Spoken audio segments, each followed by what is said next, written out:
নমস্কার সুপ্রিয় সুধী দর্শকবিন্দু, আজ 16 অক্টোবর 2025 ভোর হইতে দেখা দিতে শুরু করেছে শীত। জাকিয়ে ঠান্ডা কবে, বড় ইঙ্গিত হাওয়া অফিসের। আজ 16 অক্টোবর 2025 ভোর হইতে হালকা হালকা শীতের আমেজ অনুভব করছেন রাজ্যবাসী। জাকিয়ে ঠান্ডা কবে পড়বে সেই প্রশ্ন এখন ঘুরপাক খাচ্ছে। এই অবস্থায় বড় ইঙ্গিত দিল হাওয়া অফিস। আগামী কয়েকদিনের মধ্যে রাজ্যের আবহাওয়ার বড়সড় পরিবর্তন হতে চলেছে। ফলে সম্ভবত আর কিছুদিনের অপেক্ষায় তারপরে শীতের লম্বা ইনিংস দেখতে রাজ্যের বাসিন্দা। অবশেষে পাকাপাকিভাবে রাজ্য থেকে বিদায় নিয়েছে বর্ষা। আবহাওয়া দপ্তর জানিয়েছে আর এই মুহূর্তে বৃষ্টিপাতের তেমন কোনো সম্ভাবনা নেই। শেষ 1.5 মাস সপ্তাহ ধরে তাপমাত্রা কিছুটা হলেও কমতে শুরু করছে। ভোরের দিকে তাপমাত্রা বেশ নিচের দিকে থাকছে। এদিন শহরে নিম্ন তাপমাত্রা 23 ডিগ্রি সেলসিয়াস, যা স্বাভাবিক তুলনায় 1 ডিগ্রি কম।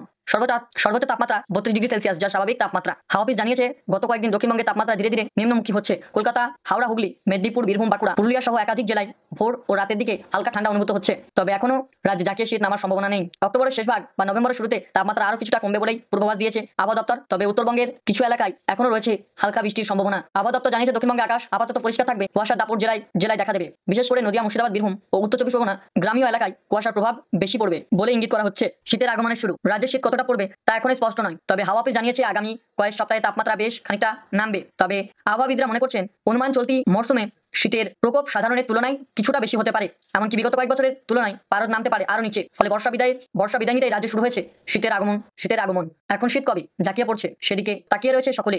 অতিবৃষ্টি বা দুর্যোগ। চলতি বছরের স্বাভাবিকের তুলনায় বৃষ্টি অতিরিক্ত হয়েছে দক্ষিণবঙ্গে। এমনকি খোদ কলকাতায়ও একদিন জলের নিচে ডুবেছিল। বৃষ্টি হলে কলকাতায় জল জমার দৃশ্য স্বাভাবিক, কিন্তু 2025 সালে বৃষ্টিতে প্রায় গোটা কলকাতা একদিন কার্যত ডুবে গিয়েছিল। বেশ কয়েকজনের মৃত্যু পর্যন্ত হয়েছিল। এর পাশাপাশি অতিবৃষ্টির জেরে জেলায় জেলায় বন্যা পরিস্থিতি, প্রাকৃতিক দুর্যোগের সম্মুখ হয়েছিল রাজ্যবাসী। কয়েকদিন আগে উত্তরবঙ্গে ভয়ঙ্কর বিপর্যয় নিপত্ত ছিল অতিবৃষ্টি। এগুলি দেখে আবহাওয়াবিদদের অনুমান চলতি বছরে সম্ভবত শীতের প্রকোপ আরও বেশি হতে পারে। এখন দেখা যাক শীত কবে জাঁকিয়ে ইনিংস খেলতে শুরু করে গোটা রাজ্যে। ধন্যবাদ। এই ছিল আজকের আবহাওয়া আপডেট। আমাদের সঙ্গে থাকুন এবং চ্যানেলটিকে সাবস্ক্রাইব করে আমাদের পাশে থাকুন। এবং ইতিমধ্যে আপনি কোন জেলা থেকে দেখছেন সেটা আমাদের কমেন্ট বক্সে লিখে জানাবেন।